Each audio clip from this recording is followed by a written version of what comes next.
수고하셨습니다. 하나님께서 영광을 거두신 줄로 믿습니다. 그동안 주일 오전에 함께 살펴보신 열왕기상 말씀은 이제 마치셨습니다. 오늘부터는 신약성경 사도행전 말씀을 생각해 보십니다.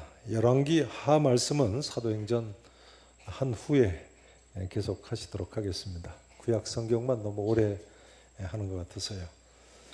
하지만 열왕 노래는 계속 외우셔야 됩니다. 네, 다 잊어버리시면 안 됩니다. 자, 사도행전은요, 누가가 데오빌로라는 개인한테 쓴 편지죠. 사도행전을 누가 썼다고요? 누가가 썼어요. 예, 누가가 그러면 누구에게 썼다고요? 데오빌로. 본문 1장 1절 2절을 보시죠. 사도행전 1장 1절 2절. 자, 같이 한 목소리로 읽어보십니다. 시작. 데오빌로여, 내가 먼저 쓴 글에는 무릇 예수께서 행하시며 가르치시기를 시작하심부터 그가 택하신 사도들에게 성령으로 명하시고 승천하신 날까지의 일을 기록하였노라. 사도행전은 누가가 이처럼 데오빌로라는 대로마 제국의 고관한테 쓴 개인적인 서신입니다. 여기 내가 먼저 쓴 글은 누가복음을 가리키죠. 그러니까 사도행전은 누가가 쓴 누가복음의 후편이라고 할 수도 있는 편지입니다. 아무튼 누가가 먼저 쓴 글인 누가복음은 지금 1절, 2절에 보신 대로요, 예수님께서 행하시며 가르치시기를 시작하신부터 언제까지의 일을 기록하셨어요? 언제까지의 일을 기록했어요? 승천하신 날까지의 일을 기록했습니다. 누가복음에는요. 중요한 점은요, 오늘날 누가가 쓴 이 두 번째 편지인 사도행전 때문에요, 누가복음을 비롯한 예수님에 대한 모든 역사 기록들이 더욱 신빙성을 가질 수 있게 됐다는 거예요. 더욱 뭘 가지게 됐다고요? 신빙성을요. 그렇지 않습니까? 만일 예수님께서 행하신 그 많은 기적과 말씀들이 복음서에는 나와 있는데 예수님 뒤를 이은 사도들의 행적이 묘연하다. 그럼 예수님에 대한 역사 기록들이 전부 신빙성이 덜하겠죠. 그러나 이 사도행전 기록으로 인해서 오늘날 우리는 예수님의 행하신 그 모든 기적들과 말씀들과 또 십자가에 돌아가심과 부활하심과 승천하심을 더더욱 확증할 수 있게 된 거예요. 자, 누가복음 이제 1장 1절부터 좀 보시도록 하겠습니다. 누가복음 1장 1절부터요. 신약성경 86페이지의 말씀입니다. 86페이지.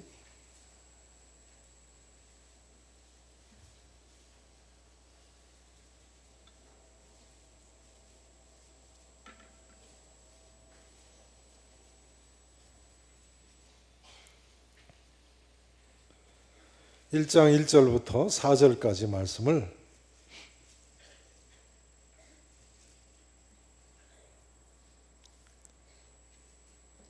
자고 교독을 하십니다. 제가 1절 읽습니다. 4절까지 교독하십니다.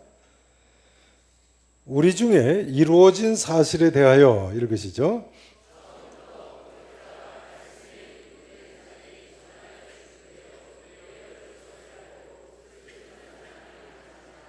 그 모든 일을 근원부터 자세히 미루어 살핀 누가도 말이죠.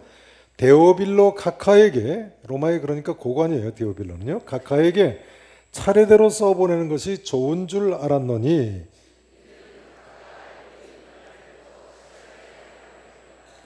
아멘.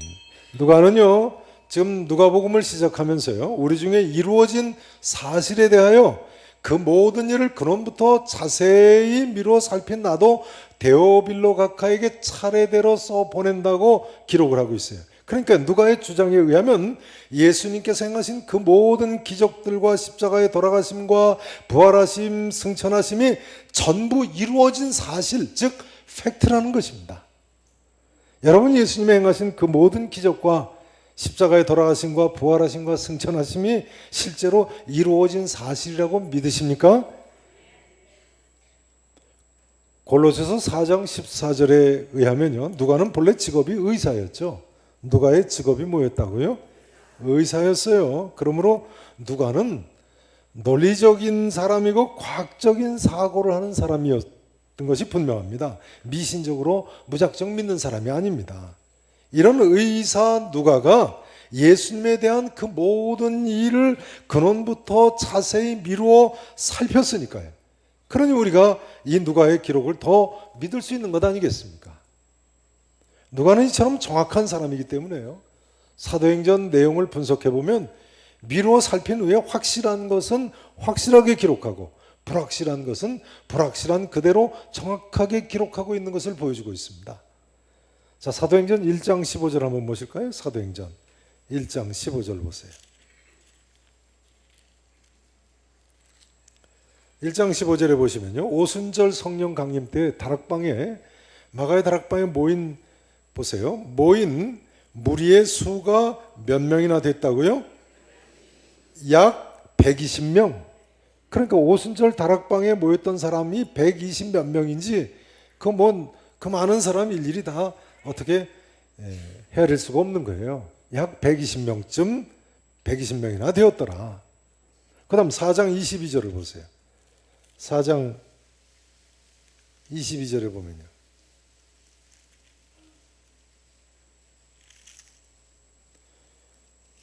미문 사건이죠. 미문에서 나면서부터 못 걷게 된 사람을 베드로가 고치고 나서 하는 말이에요. 22절 보세요. 이 표적으로 나면서부터 걷지 못하던 병을 낳은 사람은 몇 세나 되었다고요? 40여 세나 되었더라. 그 사람 주민등록증 검사한 것도 아니고 몇 살인지 자세히 모르는 거예요. 한 40대쯤 됐다. 40여 세나 되었더라. 그 다음 보세요. 5장 7절. 불확실한 건 불확실하게 기록하고 있어요. 아나니아 삽비라 사건인데요. 아나니아가 죽은 후에 몇 시간쯤 지나서 그 안에 삽비라가 들어왔어요? 3시간쯤 지나서요. 그렇겠죠. 정확하게 3시간 지나서 들어온 건 아니겠죠. 그 다음 23장 12절 한번 보세요. 23장 12절.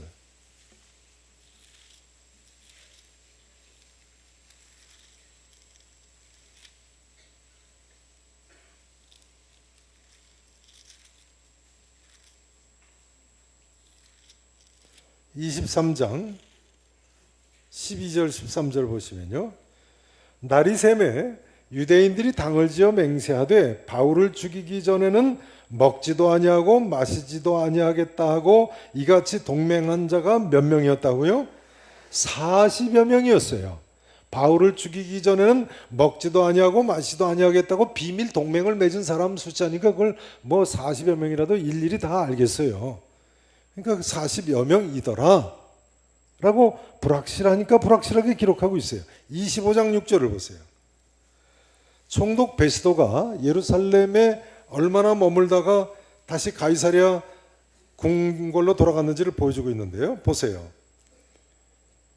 총독 베스도가 6절입니다. 25장 6절. 그들 가운데 며칠 혹은 며칠을 지냈어요? 8일 혹은 10일을 지낸 후에 가이사랴로 내려갔다는 거예요. 누가가 조사를 해보니까 어떤 사람은 베스도 총독이 예루살렘에 가서 8일 머물렀다는 사람이 있고 또 열흘 머물렀다는 사람이 있는 거예요. 누가는요, 이처럼 그 모든 일을 근원부터 자세히 미루어 살펴서 불확실한 것은 불확실하게 기록하고 있는 모습을 보여주고 있어요. 자, 반면에 누가는 확실한 것은 또한 확실하게 기록을 하고 있습니다. 자, 사도행전 2장 15절을 보시죠. 2장 15절이요.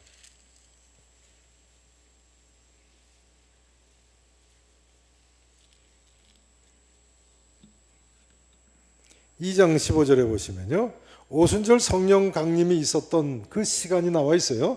때가 제 몇 시라고요? 3시. 여기 3시는 유대인들의 시간으로 오전 9시를 가리킵니다. 왜 정확하게 9시라고 이야기할 수 있어요? 유대인은 오전 9시 제3시 기도 시간이 있었거든요. 그때 오순절 성령 강림이 있었다는 거예요.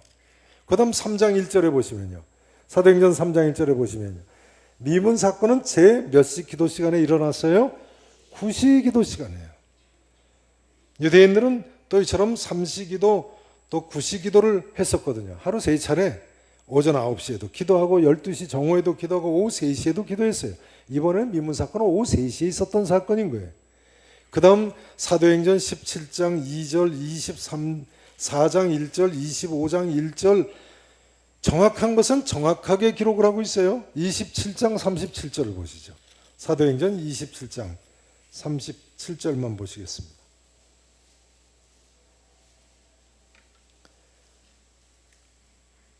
(27장 37절에) 보면요,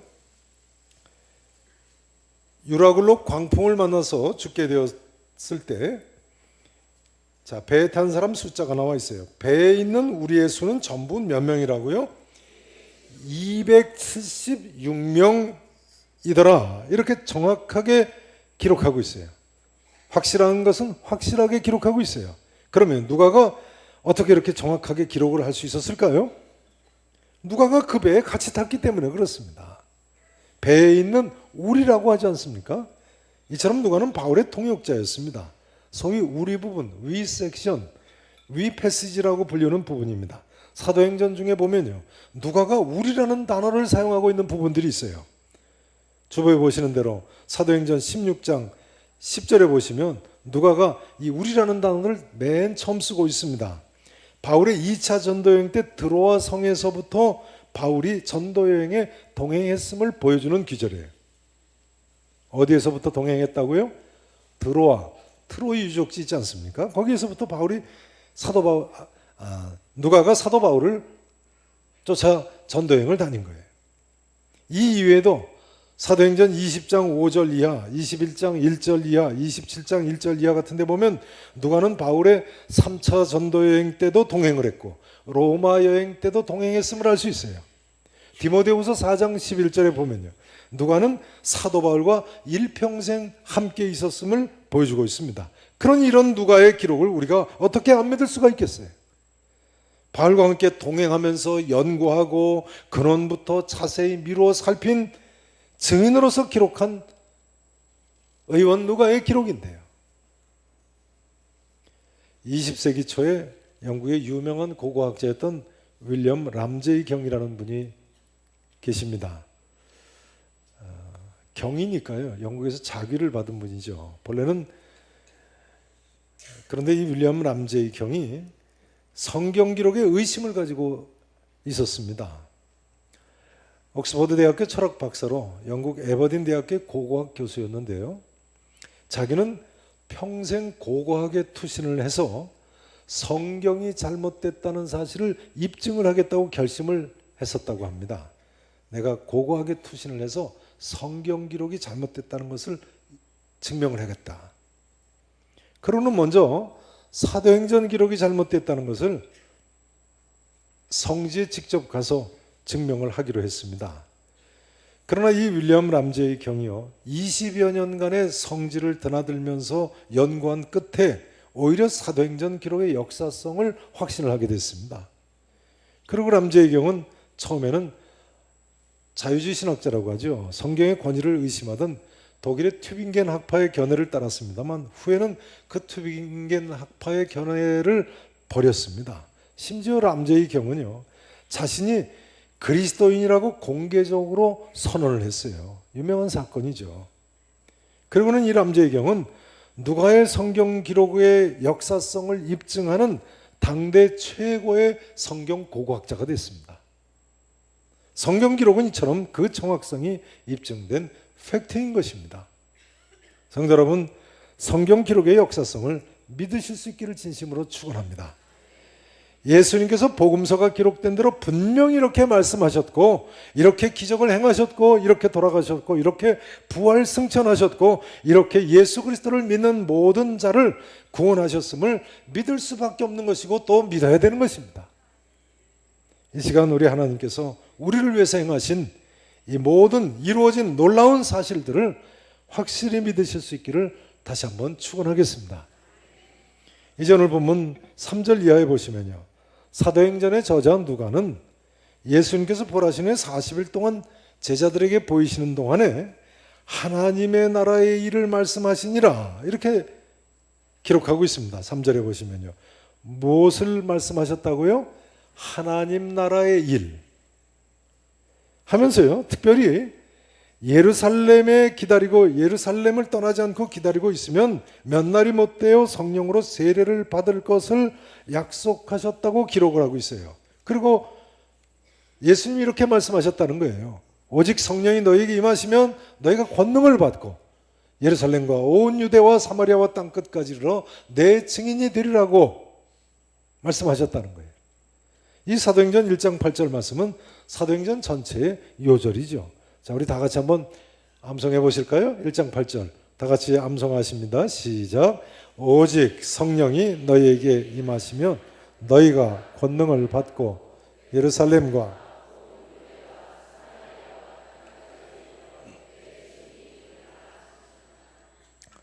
이 사도행전 1장 8절에서 중요한 단어 중에 하나는 되리라라는 단어입니다. 어떤 분은요 1장 8절 말씀 암송하실 때 보면 내 증인이 되라라고 잘못 인용하십니다. 그러나 예수님께서는 내 증인이 되리라고 말씀하셨어요. 한번 따라서 하실까요? 되리라. 되리라. 되라와 되리라는 다르죠. 되라는 명령이고요. 되리라는 명령이 아니고 약속입니다. 예언입니다. 예언. 예수님께서는 분명히 이처럼 약속하셨고 예언하셨고요. 성령님께서 이 약속의 예언의 말씀대로 강림하셨고 권능받았던 제자들이 이처럼 예루살렘과 온 유대와 사마리아와 땅끝까지로 예수님의 증인이 되었습니다. 거기 주보 설교 메모란을 보세요. 사도행전 전체의 내용은요. 예수님의 이 약속과 예언의 말씀대로 오순절 성령 강림 후에 권능받고 사도들이 예루살렘부터 온 유대와 사마리아 땅끝까지로 예수님 증인이 된 기록이에요. 설교 주보 4페이지의 설교 메모란을 보세요. 거기 보시면요. 사도행전 2장은 성령님의 강림하심과 제자들의 권능을 받은 것을 기록하고 있어요. 예수님 예언의 말씀대로, 약속의 말씀대로. 그 다음 사도행전 3장에서 7장까지는 어디에서 증인이 된 모습을 기록하고 있다고요? 예루살렘에서요. 그 다음 사도행전 8장에서 10장까지는 어디에서 증인이 된 모습을 기록하고 있어요? 온 유대와 사마리아에서요. 마지막 사도행전 11장 이하 마지막 24장까지 어디에서 증인이 된 모습을 기록하고 있어요? 당시의 땅끝인 로마에까지 이르러 증인이 된 모습을 기록하고 있습니다. 그래서 우리는 사도행전을 성령 역사의 중간 보고서라고 부릅니다. 한번 따라서 하실까요? 성령 역사의 중간 보고서. 성령 역사의 중간 보고서. 중간 보고서라고 하는 이유는요. 2000년 전에 오순절날에 강림하신 성령님께서 아직까지도 우리와 함께 하시면서 우리를 도와주시기 때문에 그렇습니다. 그렇게 믿으시죠? 오늘은 특별히 저희 교회에서 스승의 주일로 지키는 날인데요. 우리 교회학교 선생님들께서 계산교회 교회학교를 통해서 예수 그리스도의 참 증인이 되셔서 성령 역사의 중간 보고서를 하나님께 잘 올려드리기를 바랍니다. 그런데요, 생각해 보세요. 만일 예수님께서 되라고 명령하셨는데 예루살렘과 온 유대와 사마리아 당시 땅끝 로마까지 과연 우리가 이처럼 증인이 되었습니다 하고 보고를 드린다면 누구 자랑이 되겠습니까? 누구 업적이 되겠어요? 사도들 자신 자랑이 되고 사도들 자신에게 영광을 돌리는 것이 되지 않겠습니까? 그러나 예수님께서는 내 증인이 되리라고 약속하셨으니까요. 그리고 이 약속의 말씀대로 제자들에게 성령이 임하셨고 권능받은 제자들이 땅끝까지 이르러 예수님의 증인이 됐으니까요. 여러분, 이 성령 역사의 중간 보고서를 통해서 누구에게 영광이 돌아가겠습니까? 그 약속을 하신 예수님께 영광이 돌아가겠죠. 그처럼 역사하신 성령님께서 영광을 받으시지 않겠습니까? 결과적으로 예수님을 이 땅에 보내시고 성령님을 이 땅에 보내신 성부 하나님께 영광이 돌아가지 않겠습니까? 사랑하신 성도 여러분, 우리 계산의 모든 성도님들도요. 성령 충만하셔서 예수님의 참 증인이 되셔서 초대교회 성도들처럼 삼위 하나님께 온전한 영광을 돌리며 사시기를 진심으로 축원하겠습니다. 이제 예수님께서는요, 이처럼 하나님 나라의 일을 말씀하신 후에 하늘로 올라가셨다는 것이 또한 누가의 증언입니다. 자, 9절에서 11절 말씀을 보시죠.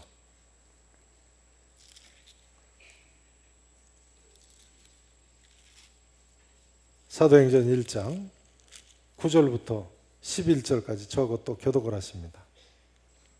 9절 보세요. 이 말씀을 마치시고 그들이 보는데 올려져 가시니 구름이 그를 가려 보이지 않게 하더라.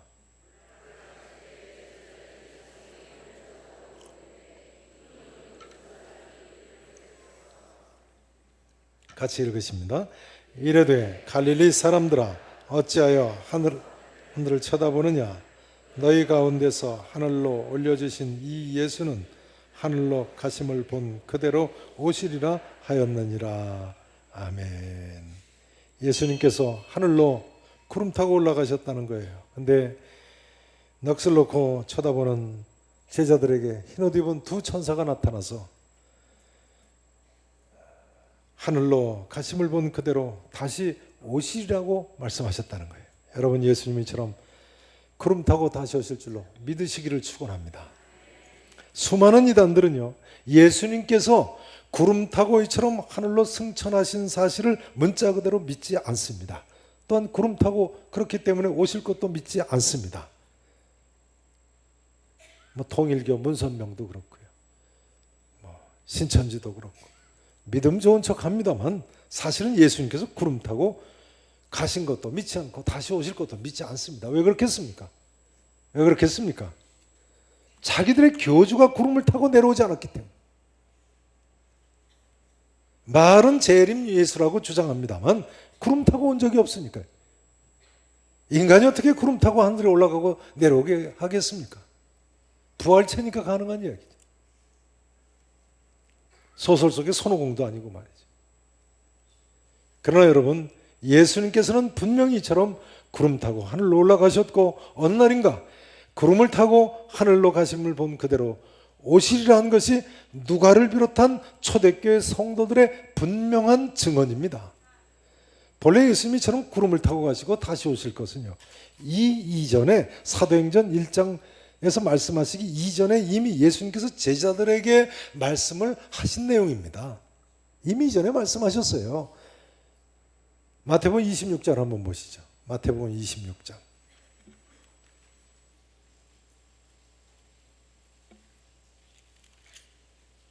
신약성경 47페이지입니다. 26장 64절부터 보시죠.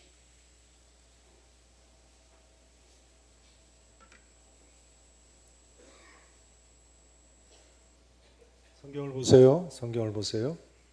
마태복음 26장 64절부터 보세요. 예수님께서 대제사장 가야바에게 재판을 받으실 때 기록입니다. 26장 64절을 보세요. 예수께서 이르시되 가야바에게 하는 말이죠. 네가 말하였느니라. 그러나 내가 너희에게 이르노니 이후에 인자가, 여기 인자는 예수님 자신을 가리키시는 표현이죠. 내가 말이죠, 권능의 우편에 앉아 있는 것과, 하나님 우편에 앉아 있겠다고 하셨어요. 그 다음 뭘 타고 오는 것을 너희가 보리라고요? 뭘 타고 오세요? 하늘 구름을 타고 오는 것을 너희가 보리라 하셨어요. 그랬더니 보세요. 이에 대제사장 가야바가 자기 옷을 찢으며 이르되 그가 신성모독하는 말을 하였으니 어찌 더 증인을 요구하리요? 보라, 너희가 지금 이 신성모독하는 말을 들었도다. 너희 생각에는 어떠하냐? 했더니 뭐라고 대답했어요? 그는 사형에 해당하니라. 그러니까 예수님께서 십자가에 돌아가신 결정적인 이유도 뭐예요? 바로 이처럼 하늘에 올라가셔서 하나님 보좌 우편에 앉아 계시다가 하늘 구름을 타고 다시 오실 것을 말씀하셨기 때문에 십자가에 못 박혀 돌아가신 거예요. 그러면요, 예수님께서 지금 이런 내용을 대제사장 앞에서 처음 말씀하셨나요? 그렇지 않습니다. 그 앞에 마태복음 24장 말씀도 한번 보세요. 이미 이 이전에도 또 말씀하셨어요. 마태복음 24장 30절을 보시죠.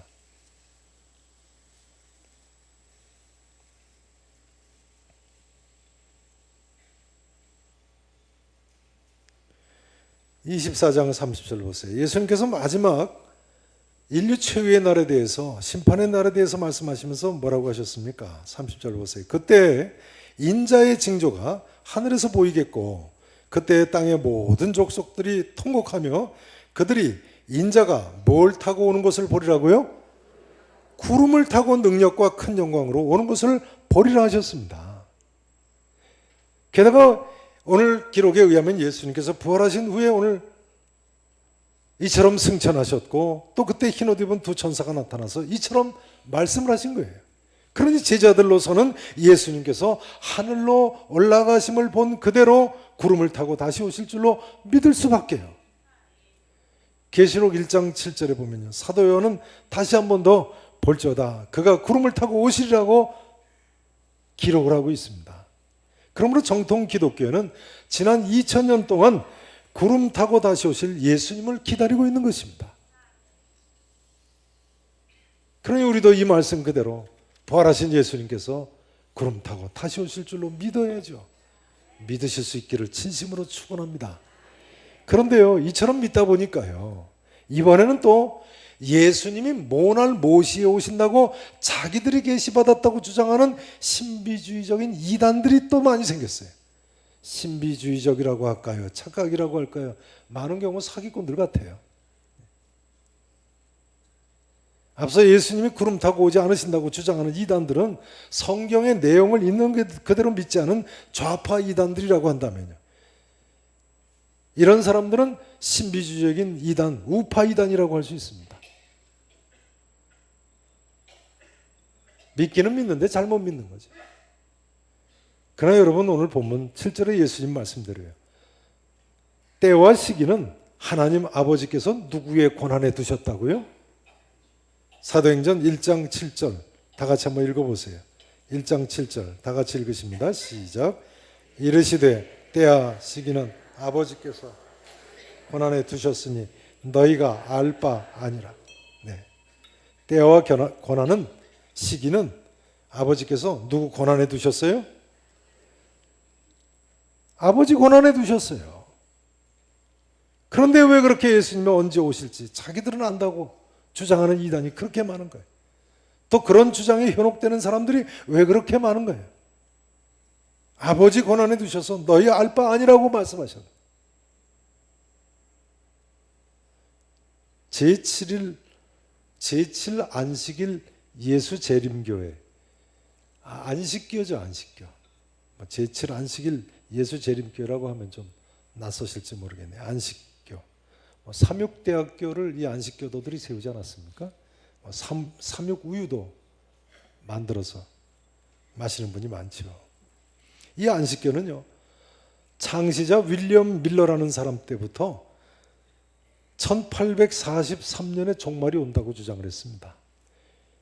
그러다가 1843년에 예수님이 안 오시니까 이번에는 1844년 10월에 종말이 온다고 했어요. 하여간 자기들이 종말을 안다고 해서 얼마나 많은 사람을 유혹했는지 몰라요. 오늘날까지도 안식교가 크니까요. 또 여호와의 증인. 여호와의 증인 모르는 분은 안 계실 거예요. 창시자가 찰스 러셀이라는 사람인데 이 찰스 러셀부터 종말이 1874년에 온다고 주장했어요. 근데 1874년에 주님이 안 오시니까 이번엔 1914년에 오신다고 했어요. 근데 마침 1914년에 1차 세계대전이 일어났습니다. 수많은 사람들이 거기에 현혹됐어요. 근데 주님이 오시나요? 다시 1918년에 종말이 된다고 그랬어요. 근데 종말이 오기는 고사하고 1918년에 1차 세계대전이 종전이 됐어요. 그러니까 이번엔 1920년에 오신다. 계속 연장을 해가지고 나중에는 1975년에 오신다. 또 안 오시니까 1984년에 온다. 그런데도 아직까지도 수많은 사람들이 흩어지지 않고 여호와의 증인에 몸담고 있지 않습니까? 월요일만 되면 기독교인 가정 찾아다니면서 전도하겠다고 하니 웬일인지 모르겠어요. 우리나라도 시한부 종말론자들 1992년 9월 28일에 예수님 오신다고 얼마나 많은 사람들을 현혹했습니까? 그뿐입니까? 2000년 1월 1일에는 또 얼마나 많은 사람들이 지구에 종말이 임한다고 떠들어댔습니까? Y2K 기억나시죠? 그러나 예수님께서는 분명히 때와 시기는 아버지께서 자기 권한에 두셨다고 하셨는데 너희 알 바 아니라고 말씀하셨는데, 중요한 점은요, 예수님께서 이 말씀을 사도행전 1장에서 처음 하시는 말씀이 아니라는 점입니다. 예수님이 이 말씀을 구약 성경을 인용하시는 말씀이세요. 전도서 3장 1절을 한번 보시죠. 전도서 구약 성경 949페이지 말씀.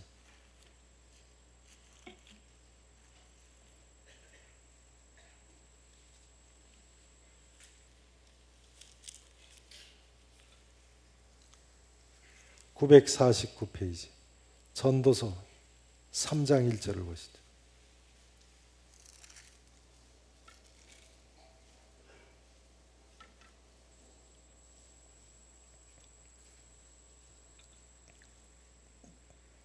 (3장 1절) 말씀 다 같이 읽으십니다. 시작. 범사에 기한이 있고 천하 만사가 다 때가 있나니. 자, 예수님께서 바로 이 내용을 지금 인용하시는 거예요. 범사에 뭐가 있어요? 기한이 있어요. 천하 만사가 다 뭐가 있어요? 때가 있어요. 이때 누가 정하신 거예요? 하나님께서 정하신 거예요. 그 다음 보세요. 날 때가 있고 죽을 때가 있어요. 심을 때가 있고 심은 것을 뽑을 때가 있고 쭉 28가지의 때에 대해서 지혜자 솔로몬이 가르치고 있습니다. 이 세상 모든 게 다 때가 있다는 거예요. 그 다음 보세요. 11절을 보세요. 이 때를 누가 정하셨어요? 하나님이 모든 것을 지으실 때 뭐를 따라서요? 때를 따라서 아름답게 누가 만드셨어요? 하나님이 그렇게 때를 정하신 거예요. 그 다음 보세요. 또 사람들에게는 영혼을 사모하는 마음을 주셨느니라. 그러나 하나님이 하시는 일의 시종을 사람으로 뭐 할 수 없게 하셨다고요? 하나님이 하시는 일, 시종, 처음과 끝을 인간이 측량할 수 있어요? 없어요? 없어요. 너희의 알 바가 아니라는 거예요. 그러니까 하나님 권한에 두신 거예요. 그럼 왜 하나님이 자기 권한에 다 두셨어요? 그 다음 14절을 보세요. 하나님께서 행하시는 모든 것은 영원히 있을 거예요. 영원히 하나님 때가 있어요. 영원히요. 그 다음 보세요. 그 위에 더할 수도 없고 그것을 뭐 할 수도 없어요? 덜할 수도 없어요. 아무 인간도 그 때를 더하거나 덜할 수도 없어요. 보세요. 그럼 하나님 왜 이렇게 하셨어요? 하나님이 이같이 행하심은 사람들이 그의 앞에서, 하나님 앞에서 뭐하게 하려 하심이라고요? 경외하게 하시려고요. 이거 보세요. 모든 때와 시기의 권한은 아버지께서 누구의 권한에 두셨어요? 자기의 권한에 두셨어요. 왜요? 하나님을 경외하게 하시려고. 그런데 사람들은 하나님 경외할 생각은 하지 않고 하나님 주권 아래에 있는 때와 시기를 하려고 하니 이런 유혹에 빠지는 거예요. 이단들은요, 이 때와 시기를 안다고 해서 수많은 사람들을 현혹하고 미혹에 빠뜨리고 삶을 파괴하고, 혹은 자기가 재림 예수라고 해서 수많은 사람들을 현혹하고 돈을 갈취하고 있어요. 기가 막힌 일이죠.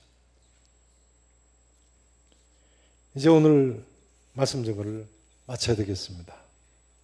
우리 모두 바로 알고 바로 믿고 바로 살아야 되겠습니다.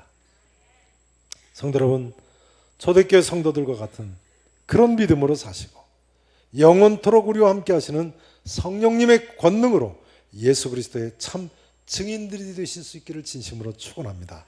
그래서 초대교회 성도들처럼 오직 삼위 하나님께 영광을 돌리며 일평생 사시기를 다시 한번 축원합니다. 그럼 성령은 어떻게 받을 수 있는 것입니까? 그 내용은 다음 주일에 나옵니다. 자, 기도하시겠습니다.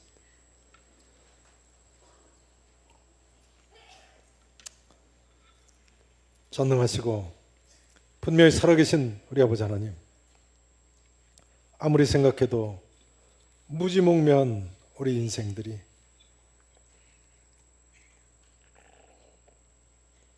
하나님의 놀라우신 은혜 가운데 이처럼 구원의 진리가 있는 곳으로 나왔습니다. 아버지 하나님, 우리 모두 바로 알고 바로 믿고 바로 살기를 소원하오니 주님, 우리를 도와주시옵소서. 우리와 우리의 자녀들이 잘못된 길로 가지 않게 해주시옵시고 하나님 말씀을 밝히 알고 초대교회 성도들과 같은 믿음으로 성령님의 도우심으로 예수 그리스도의 증인된 삶을 일평생 바로 살게 해 주시옵소서. 살아계신 예수 그리스도 이름으로 간절히 축복하며 기도합나이다. 아멘.